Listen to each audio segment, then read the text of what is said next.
Line of battle transit complete, Admiral Nuria. Nuria nodded to the over-enthusiastic Vice Admiral.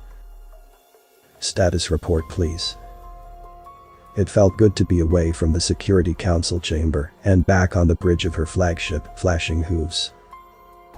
3 million tons of warship vibrated beneath her, and it was hers to command. The battle couch conformed to her carapace as she leaned toward her tactical screens, watching the other ships in her fleet pop into existence as light from their arrival reached the hooves. 14 other Bothian dreadnoughts like her own made up the vanguard of the fleet, while the rest of the primary Security Council species contributed their own dreadnought contingents.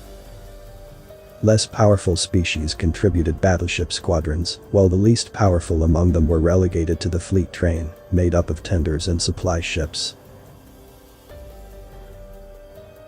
Fleet is reporting in at 99.5%, Admiral. It looks like we lost 2 Quill battleships in a transit interpolation. Nuria's hackle spines rose in frustration.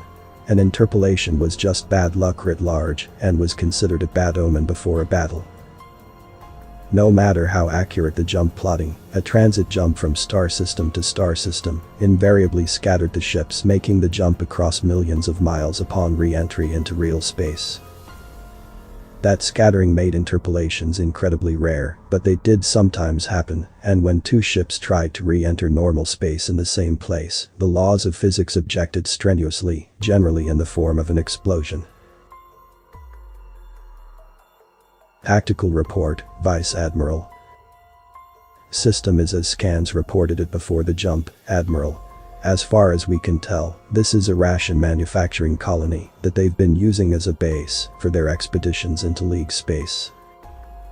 4 planets, 1 gas giant in the outer orbit, 2 small rocky planets, and 1 large rocky planet closest to the star in the habitable zone, with multiple moons, all with infrastructure.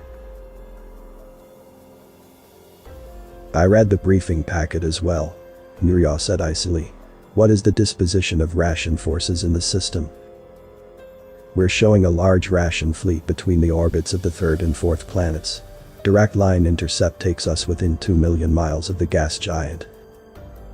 Make it so. Nuria pointed a grasping hoof forward toward the waiting ration fleet. The ships of the League crawled forward, moving into a wall of battle as they did. Behind the fleet, more ships blinked into existence. Admiral, fleet train is arriving, as well as civilian observation ships. Very well, have them hang well back. We don't want one of them getting a stray laser through their hull. Yes, Admiral. Fleet train and civilians will maintain distance from the engagement. A new mass of ships blinked into existence on Nuria's holoscreen. That's not the fleet train. No, Admiral, it appears to be the Dreeden contingent with their human observers. The Vice Admiral squinted at a tactical screen. Their jump spacing is surprisingly tight. Nuria grunted. She had noticed how tightly packed the ships were as well, exiting jump space in neat formation, rather than scattered over several million kilometers, like the rest of the Security Council Joint Fleet. It could be the Dreeden kept some of their jump technology from us when they joined the League. Make a note for an investigation committee once we return. The Dreeden human fleet was an odd composition. Instead of battleships and dreadnoughts, the force was comprised of many smaller ships, not fit for the League battle line. There were 2 larger vessels, but they appeared to be support vessels rather than warships, with few weapons visible to Nuria's dreadnought's powerful scanners.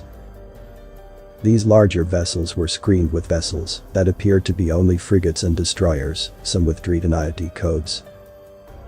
Near the center of the formation, the large support vessels were joined by 2 cruiser-sized ships. Nuria flicked a grasping hoof dismissively. It is no wonder the humans thought this battle was lost. They don't even know how to form a proper wall of battle. Vice Admiral, it's time to show them in the ration why the Bothan battle fleet has not been bested in a millennia. Plot an intercept with the ration fleet and take us in. There's still time for you to leave before the battle, Ambassador Nesh. We've been over this before, Admiral Davies, and I feel that it's only right that I see this through. Nesh tried and failed to inject more confidence into his words than he was feeling. He was standing in front of a Dreeden-sized acceleration couch on the flag bridge of the fleet carrier ARTS Helena, to the side of Admiral Patricia Davies in her command chair. The flag bridge hummed with activity as enlisted personnel and officers leaned over banks of terminals, monitoring communications and scanners, updating the TAC plot that dominated the center of the bridge, and coordinating the 32 ships that made up the small joint fleet.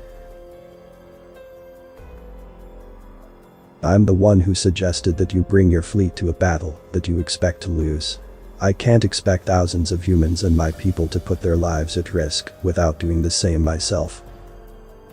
Besides, the bureaucrats at the League wouldn't let this observation fleet exist unless it was accompanied by an official council representative, and as humans aren't a member species yet. You're right, Ambassador. And I have to say, if more human politicians were like you, putting themselves on the front lines of a battle because they supported it, we probably would have had a lot less wars through the years. Their conversation was interrupted by the Admiral's flag lieutenant. Ma'am, the League fleet has begun to accelerate westward. Estimates show that they will cross the orbit of the gas giant in 13 hours. Thank you, Lieutenant.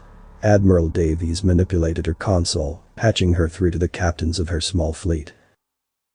All ships, set condition 3. Maintain current relative position. No flight ops from any ships without my direct orders. In the flag bridge, the red lights that had bathed the room were replaced with normal lighting as the ship stood down from condition 1. Why not launch the fighters, Admiral? In every operation I've observed before, your carriers launch their cap as soon as they exit their jump, Nesh asked. Currently, the Ration don't know we use small craft. I'd like to keep it that way as long as we can. The Admiral ran a hand through her close-cropped hair. Get some rest, Ambassador. I just hope that we'll be able to save some of them. Nesh nodded and turned to leave the flag bridge. So do I, Admiral. So do I. The battle wall of the League fleet closed with the Ration forces arrayed to face them.